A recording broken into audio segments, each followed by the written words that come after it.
Sedangkan wasilah yang dimaksudkan oleh Allah dekat surah ini ialah dengan jalan-jalan mendekati, dengan mentaati kepada dirinya, kepada Allah. Jadi kenapa nak ambil ayat wasilah yang kita putar belik ayat tu sampai boleh minta dekat orang yang telah pun meninggal dunia? Orang dah meninggal dunia, mereka memerlukan doa dari kita, bukan kita yang perlukan dia sebagai perantara doa. Dan apa lagi yang Kak Azhar sebut tadi ni, okey, yang Kak Azhar sebut kata orang yang dah meninggal dunia sedangkan mereka hidup dan dapat rezeki di sisiku. Saya tak tolak yang tu. Tapi mana dalilnya yang mengatakan kita boleh minta doa kepada orang yang telah pun meninggal dunia sebagai perantara? Mereka telah meninggal ke? Mereka tak ada apa-apa dengan dunia ni dah. Mereka telah pun terpisah dari dunia. Okey, dan ada juga ayat Quran yang saya pernah jumpa tapi saya tak ingat ayat mana. Yang disebut kata apa? Tanyalah kepada orang-orang yang telah pun yang berada di kubur itu, adakah mereka boleh mendengar ataupun tidak? Nescaya mereka tidak boleh mendengar. Saya pernah nampak ayat itu, cuma saya akan cari nanti. Okey? Dan apa yang Kak Azhar sampaikan tadi pula, dia kata orang yang tak menerima tawasul ini, silalah keluar dari Islam. Kak Azhar siapa untuk mengeluarkan mereka dari Islam? Kak Azhar siapa? Okey, saya Islam dan saya nak kekal Islam, insya-Allah saya nak mati pun dengan Islam. Tapi saya tolak bertawasul dengan orang yang telah pun meninggal dunia. Kerana mereka tidak layak. Okey? Ya, waktunya habis. Silakan Kak Azhar. Okey, baik. Jadi menurut Kak Nur Iman, apa yang dikatakan oleh Rasulullah ketika Rasulullah ini bertawassul atas nama Allah, Rasulullah mengatakan begini, Allahumma ufirli ummi Fatimah binta Asad. Wahai Allah, ampunkanlah ummi aku Fatimah binta Asad bihaqqi nabiyyika wal anbiya alladzina min qabli, atas nama nabi-nabimu dan para nabi-nabimu dan yang mereka sudah mendahului aku. Nabi sebelum Rasulullah itu semuanya sudah wafat, Kak. Tapi Rasulullah masih menjual nama mereka. Adakah menurut akak Rasulullah melakukan kesyirikan, melakukan kesalahan, memberi contoh yang salah kepada sahabat-sahabatnya, sedangkan ketika itu para sahabat bersama Rasulullah? Apakah begitu pegangan kakak? Menurut kakak, orang mati itu tidak mendengar. Saya tidak akan mengulangi untuk ketiga kalinya. Sila buka telinga, korek telinga, pergi ke doktor telinga kalau ada masalah selepas ini.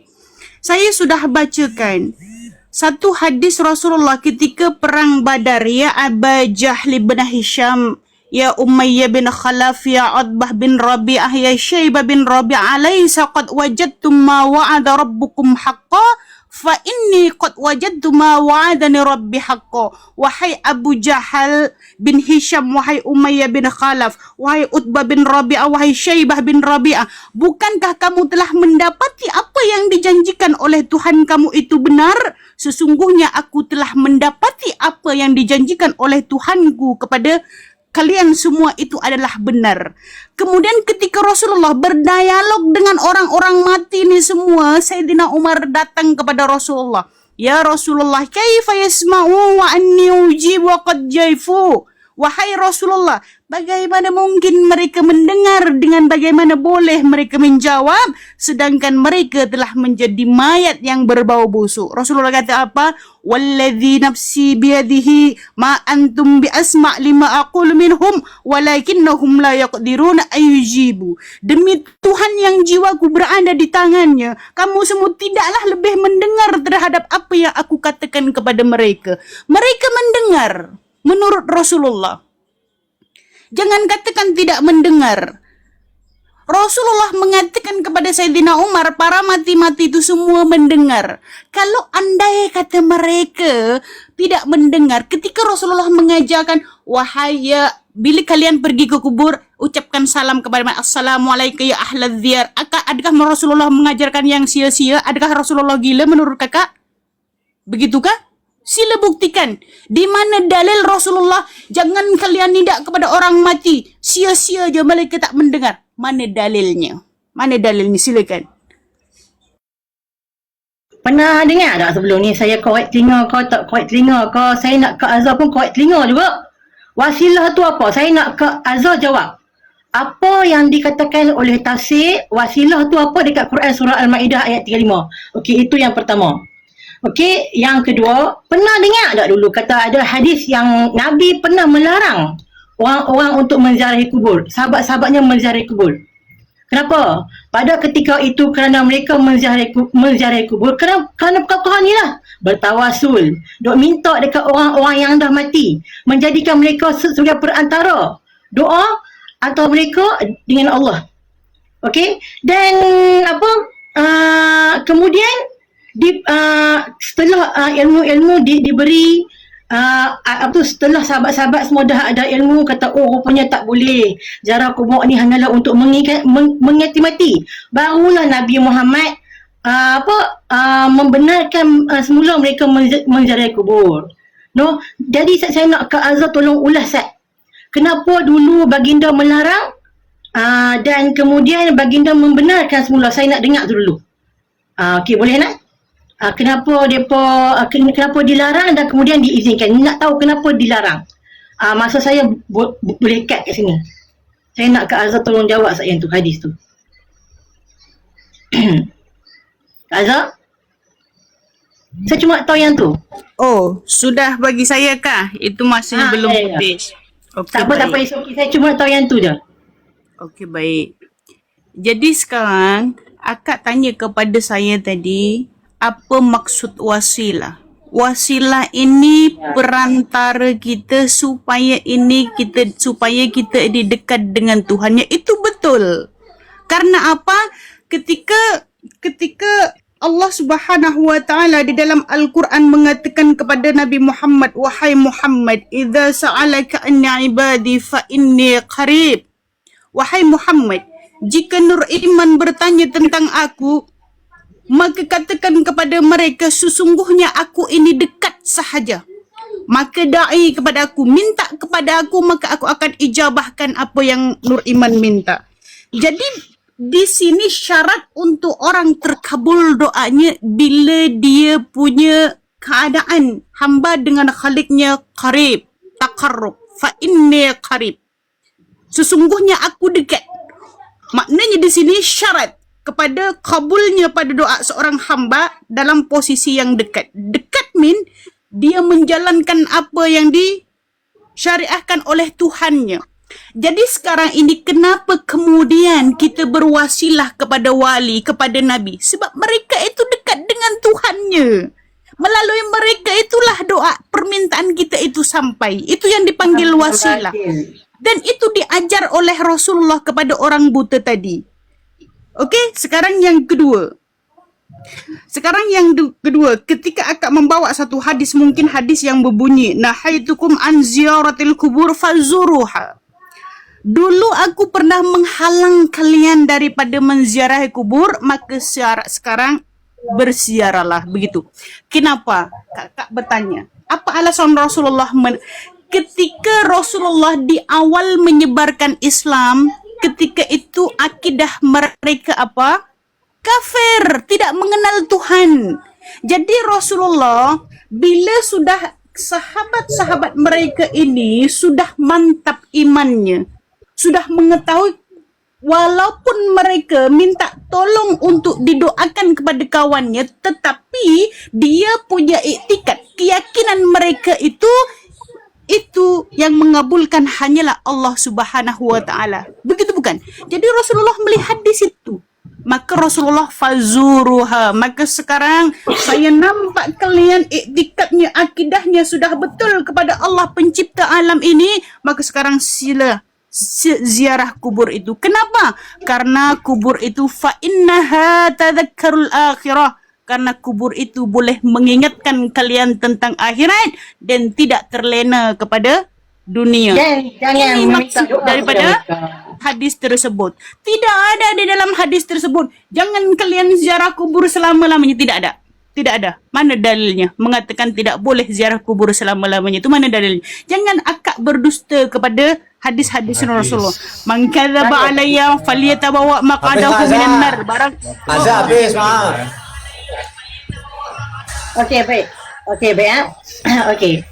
Bila kok yang ayat wasilah tu pun dah salah Kak no. Sebab apa yang ditafsirkan oleh Ibnu Abbas no. Ibnu Abbas sebut apa? Ibnu Abbas ini adalah orang yang didoakan sendiri oleh Nabi Muhammad. Kata dia boleh mentakwil Al-Quran. Mentakwil itu maksudnya mentafsirkan. Tapi kita ni mentakwil secara berlebihan. Okey. Tafsir wasilah tu salah sebab saya rujuk tafsir Ibnu Katsir salah tu no. Ibnu Katsir ni adalah zaman kalam, betul tak? Okey, tapi cara Kak Azhar telah pun menyalahi. Okey, baik. Kemudian yang kedua, larangan bising lah. Bukan salaf itu, bukan khalaf itu, bukan salaf itu, khalaf itu, Banur Iman. Ya, dia khalaf. Tapi kalau kamu kan ikut khalaf, kenapa boleh salah? Ibnu Katsir ialah orang ialah di kalangan khalaf, betul tak? Macam mana boleh tersalah dengan beliau kan? Tu saya pun heran dengan aswaja yang ada sekarang ni. Okey, baik. Kemudian larangan ziarah kubur ni pun cara Kak Azhar menakwilnya pun salah. Tahu tak kenapa saya kata? Dan baginda sebut kata baginda melarang sahabat-sahabatnya. Sahabat-sahabat itu telah pun memeluk Islam. Bukannya pada ketika mereka itu kafir. Kalau Nabi Muhammad melarang benda tu kepada orang-orang kafir, dia pun nak ikut Nabi Muhammad ke? Tak logik situ. Memang tak logik. Kenapa pada awalnya Nabi Muhammad melarang para sahabat pergi menziarah kubur ialah kerana ketika itu mereka masih lagi membuat amalan-amalan jahiliah, iaitu meminta kepada orang kubur sebagai perantara doa kepada Allah. Sedangkan mereka dekat dalam kubur itu tidak memerlukan tidak boleh menjadi perantara. Dan mereka memerlukan doa dari kita yang masih hidup. Mereka telah pun terpisah dari dunia. Terpisah. Dan mereka, kalau dah pernah nampak Kak Azhar pergi doa dekat kubur mereka no, apalah dia ni, teruk sangat minta kat aku. Dia ingat aku ni boleh tolong dia ke? Memanglah ada dalil yang kata seperti mana yang Kak Azhar sebut no. Mereka dekat dengan Allah, mereka mendapatkan rezeki dari sisi kubur semua tu dari sisi Allah. Tapi itu tidak bermakna mereka dekat dengan Allah dengan cara mereka boleh menerima doa kita untuk sampaikan kepada Allah. Tak ada dalilnya. Dan ada apa yang Kak sebut tadi tak ingat. Tak ada salin pula. Silakan Kak Azhar. Saya harap Kak Azhar dah faham kot kenapa sahabat dilarang ziarah kubur pada ketika itu. Sahabat bukannya orang kafir. Boleh faham tak? Kalau baginda melarang orang kafir, dia pun dengar cakap dengar cakap Nabi Muhammad ke? Dia pun nak dengar cakap? Memang tak lah. Silakan Kak Azhar. okey, baik. So sekarang ini sepertinya saya kena pergi ke tafsir Ibnu Katsir yang Kak Iman bawa lah ya. Silakan. Silakan. Saya bawa tafsir, saya baca tafsir Maidah 35 itu begini. Antulhah bin wa batagu ilaihil wasilah qala Sufyan al-Thawri haddatsana Abi Tulha Ata bin Ibn Abbas ay qurba. Apa masalahnya untuk mendekatkan diri kepada Allah? Karena syarat untuk kita dikabulkan doa itu adalah dekat posisinya. Fa inni qarib, bukan begitu. Idza sa'alaka anni ibadi wahai Muhammad, katakan kepada Nur Iman, jika mereka tanya tentang aku fa inni qarib, maka mintalah, nindaklah kepada aku, niscaya aku akan kabulkan doa mereka. Jadi kabulnya doa ini adalah dalam posisi seorang hamba itu qarib kepada Tuhannya. Betul di dalam tafsir Ibnu Katsir ay qurba. Yakni di sini wasilah itu tujuan untuk mendekatkan diri kepada Tuhannya. Bila tidak dekat kepada Tuhannya, nidak tersebut, doa tersebut tidak akan sampai. Begitu. Faham? Sekarang kita tengok Kak Iman scroll, mungkin Kak Iman tengok dia terjemahan ni, saya baca Arabnya langsung. Scroll ke bawah lagi. Kemudian ada hadis wasilah di itu. Wahya at-tawassul biha tahsilul maqsud. Di sini apa? Scroll lagi kepada bawahnya. Apa yang Rasulullah katakan? Dalam hadis yang akhir, di dalam hadis yang lain, qala Imam Ahmad haddatsana Abdul Razzaq akhbarana Sufyan al-Laits bin Ka'ab an Abi Hurairah anna Rasulullah sallallahu alaihi wasallam qala idza shallaitum alayya fasalluli al-wasilah. Rasulullah mengajarkan berwasilah kepada Rasulullah sampai ke akhir zaman nih. Rasulullah sekarang sudah kemudian Kilah ditanyakan kepada Rasulullah, ya Rasulullah, wa mal wasilah? Apa itu wasala? A'la darajah fil jannah.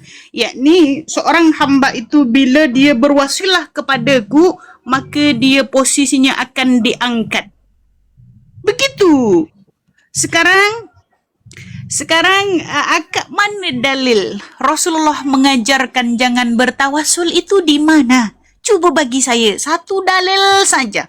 Rasanya kiamat kurang 1 minit pun akak tidak akan jumpa Rasulullah. La tawassul alayya. Tidak ada. Sallu alayya salatakum. Bahkan kita hari-hari ketika ba'da azan, di sini ada satu hadis. Kalau Rasulullah sallallahu alaihi wasallam fa innahum yasallu fi dunya illa kun la syahida wa la syafi'a yaumil qiyamah. Jadi menurut Rasulullah sallallahu alaihi, jadi mintalah kepada Allah melalui aku al-wasilah fa innahu lam yas'alaha li 'abdi fid dunya illa kadhaba lahu syahidan aw syafi'an yaumal qiyamah. Menurut Rasulullah. Sebentar. Jadi kalau Nur Iman, korupsi kita tafsir Ibnu Katsir tadi kan ya. sudah disampaikan ke Azza tentang hadis tadi itu.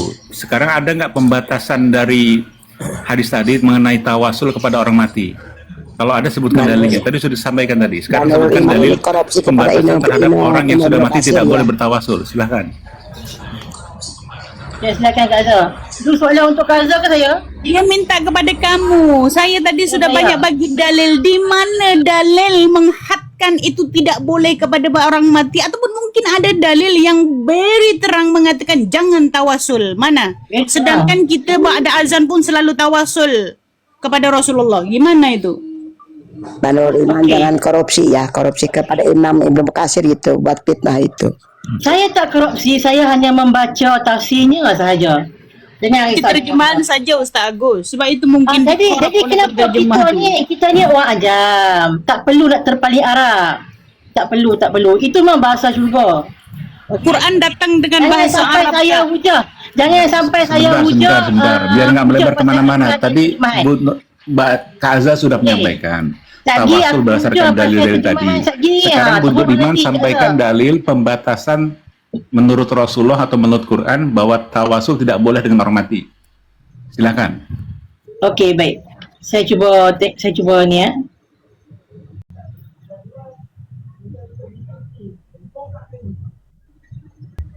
Ada hadis. Okey, daripada Nabi SAW bersabda kepada Ibnu Abbas. Okey, riwayat Jami' At-Tirmizi nombor 2516, hadis sahih no.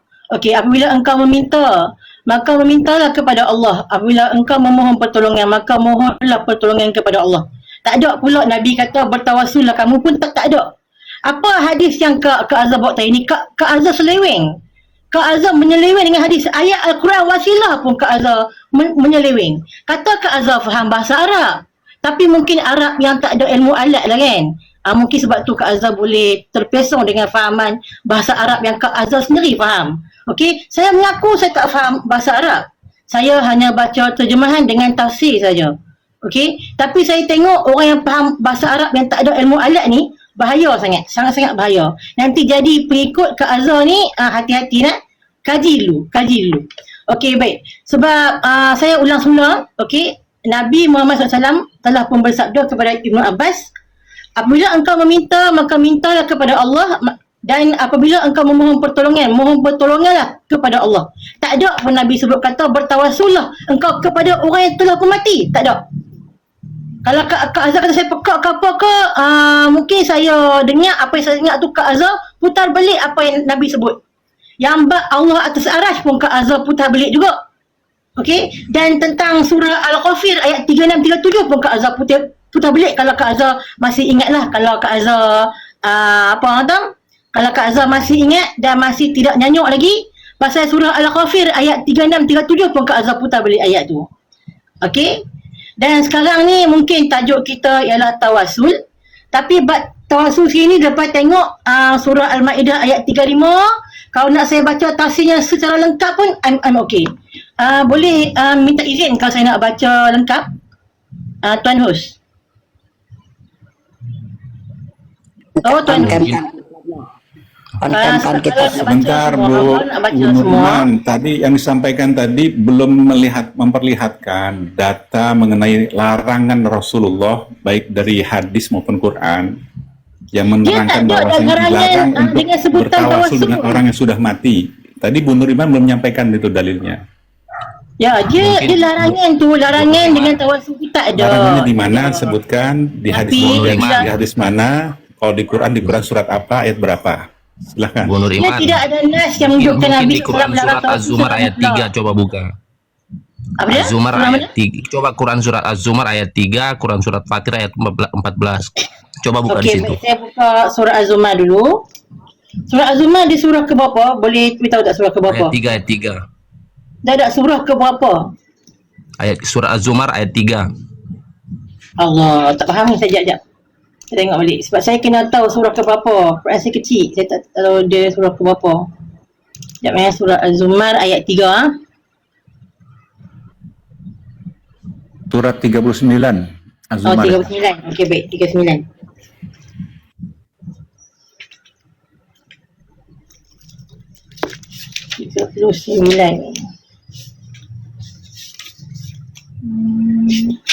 Ayat 3. Okey, saya baca terjemahan dulu. Ingatlah agama yang suci bersih dari syirik hanya milik Allah.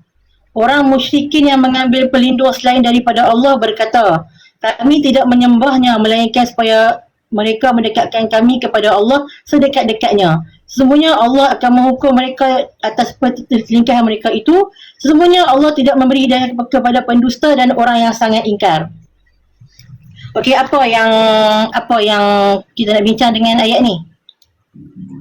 Jadi dia itu kalau yang apa namanya yang tidak membolehkan bertawassul itu dia itu mengambil dalil kepada Quran surat Az-Zumar ayat 3. Kalau terjemahannya kita yang di bahasa Indonesia, kami tidak menyembah mereka melainkan agar mereka mendekatkan kami kepada Allah sedekat-dekatnya. Mereka memahami ayatnya sebagai peringatan agar tidak menjadikan makhluk sebagai perantara, itu maksudnya dia itu di Quran surat Az-Zumar itu dia. Pemahamannya dia itu maksudnya memahami itu. Terus di Quran surat Al-Fatir ayat 14 itu yang tidak membolehkan bertawassul itu maksudnya melalui orang mati. Setelah itu juga waktu setelah Nabi wafat ketika terjadi kemarau itu ada riwayat juga itu Umar bin Al-Khattab itu tidak datang kepada makam Nabi untuk bertawassul, tetapi meminta Al-Abbas itu pamannya bin Abdul Muthalib yang masih hidup agar berdoa kepada Allah. Itu maksudnya dia bertawassul kepada orang yang hidup, bukan kepada orang mati. Itu yang dijadikan dalil, maksudnya begitu. Tapi kenapa dikatakan minta pada yang dah meninggal dunia tu kan? Tapi nampaklah dia memusing-musing. baca tafsirnya secara utuh dengan menafsirkan pribadi. Jadi ini dia kalau masalah Begini, perantara itu, kalau Quran yang disampaikan saya tadi, saya sedikit itu masukkan, kan harus berdasarkan tafsirnya ulama. Tidak boleh berpendapat menurut sendiri. Tafsir siapa itu disampaikan itu? Tafsir siapa? Ada Al-Jalani, ada Tobari, ada Sawi. Tafsir siapa itu? Boleh kejap. Yang mengatakan tidak boleh. Okey, di dalam tafsir Ibnu Katsir itu Kak Iman berbohong banyak besar. Kalau Kak Iman scroll, baca je. di bawah itu Rasulullah mengajar untuk bertawasul banyak banget hadisnya. Ini Rasulullah mengatakan apa? Sallu alayya salatakum wa sallallahu lil wasilah. Di sini para sahabat bertanya, apa yakni tawasul itu ya Rasulullah? Itu darjat yang paling mendekati syurga. Bahkan kita ini bertawasul di setiap Rasulullah mengatakan sallallahu lil wasilah, jadikan aku sebagai wasilah kalian untuk taqarrub kepada Allah. Fa innahu lam yas'alaha li 'abdun fid dunya illa kundalahu syahidan aw syafi'an ila yaumil qiyamah. Tawasul kepada Rasulullah ini akan memberi kita syafaat di hari kiamat. Ini ajaran Sekarang yang Rasulullah ini. dibahasakan untuk orang-orang soleh Kak Azhar. Bukanlah Nabi Muhammad. Memanglah kita ini syarat bertawasul. Pertama kepada Rasulullah, yang kedua kepada orang soleh, itu betul lah. Di mana saya mengatakan boleh tawasul Mana kepada dalil untuk semua orang orang? soleh? Di mana? Di mana dalil untuk orang soleh itu mana? Okey, baik. Saya bagi dalilnya. Sesungguhnya wali-wali kalian. Sungguh balik-balik. Surat apa tu ya? Surat sekejap. Itu surah. Sekejap. Saya lanjut dulu kawan-kawan. Saya cari. Itu daripada Al-Quran. Mana orang yang soleh begitu bukan? Saya bagi. Tak ada masalah. Nak cari pusing-pusing ikut akal.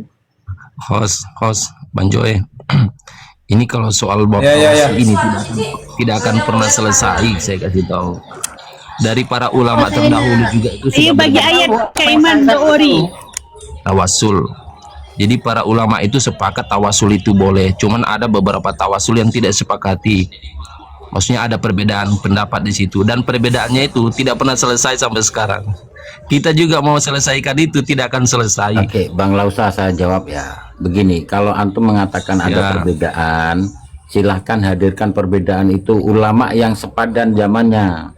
Jangan perbedaan antara ulama salaf dengan ulama wahabi. Ulama wahabi itu perbedaan munculnya baru 200 tahun ini. Hadirkan ulama salaf yang melarang ya tawasul yang seperti antum maksudkan. Jadi jangan omon-omon. Sebenarnya sudah selesai itu pada Aswaja, yang tidak selesai pada Wahabi. Wahabi membatasi, dan di mana dalil batasan itu? Itu akal, itu murni akal antum itu. Nah, ini kayaknya sesi ini sudah cukup lama ya. Mungkin 10 menit lagi kita hentikan. Okey, boleh saya Okey, saya bagi dalilnya. Saya bagi dalil daripada Al-Quran. Saya bagi dalil daripada Al-Quran yang Kak Iman tadi tanya mana dalil orang itu. Inna waliyukumullah, sesungguhnya penolong kalian itu yang pertama adalah Allah, wa rasulahu, dan rasulnya, walladzina amanu. Itu Al-Quran mengatakan, surat Al-Maidah ayat 55. Al-Quran mengatakan orang yang walladzina amanu itu masuk dalam kategori dia boleh menjadi wali untuk takarrub kepada Allah. Jadi mana dalil mengatakan tidak boleh berwasilah melalui seorang yang beriman kepada Tuhan? Mana? Mana dalilnya? Daripada tak ada pun. Mana? Ada ayat Quran, firman Allah sendiri. Yang tu Kak Azhar faham sendiri no Kak Azhar no. Bahaya lah Kak Azhar. Pula faham sendiri, cubalah.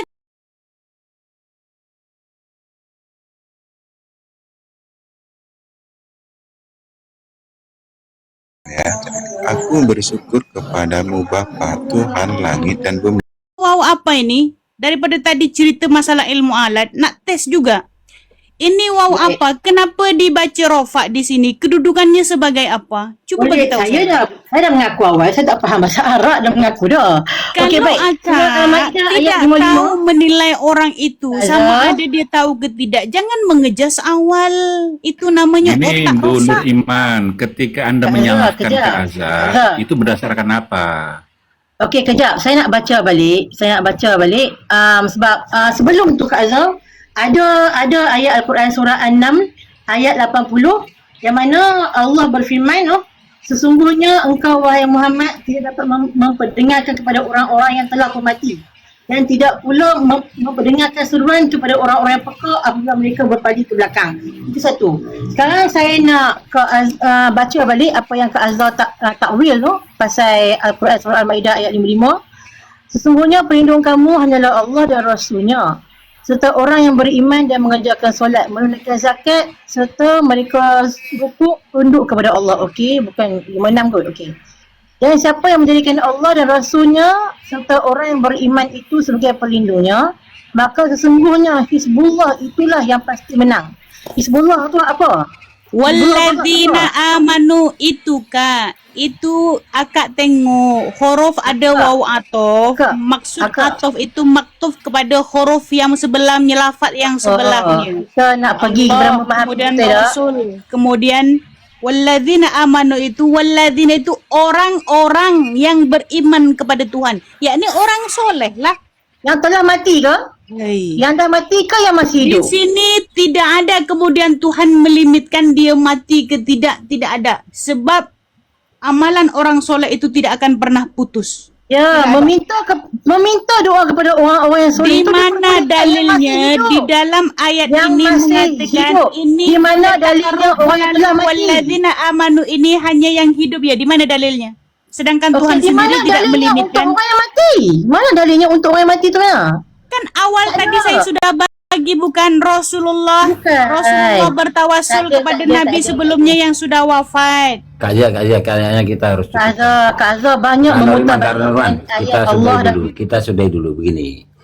Dari awal itu dalil kepada orang yang sudah meninggal sudah ada, semua sudah ada, ya bantahan Allah kan Akbar. seperti itu sudah ada. Jadi kekallah kamu jangan dalam panjang-panjang. kebodohan. Jangan panjang-panjang. Jadi kita untuk meluruskan pun susah, dan saya untuk menerima hujah antum pun payah karena semuanya sudah terpapar di atas ya. Sudah dipaparkan oleh kedua-dua panel. Jadi kita tutup saja, kita beri masa kepada yang lain. Gitu ya, Kak Nuriman ya. Kalau Baik Ustaz, terima kasih Ustaz. Ustaz karena saya sedikit Betul apa yang dikatakan Nur Iman Aswaja tu. memenangkan Aswaja. Orang Itu yang betul. sudah matinya, mati akalnya, Statement. mati hatinya, memang susah menerima kebenaran. Jadi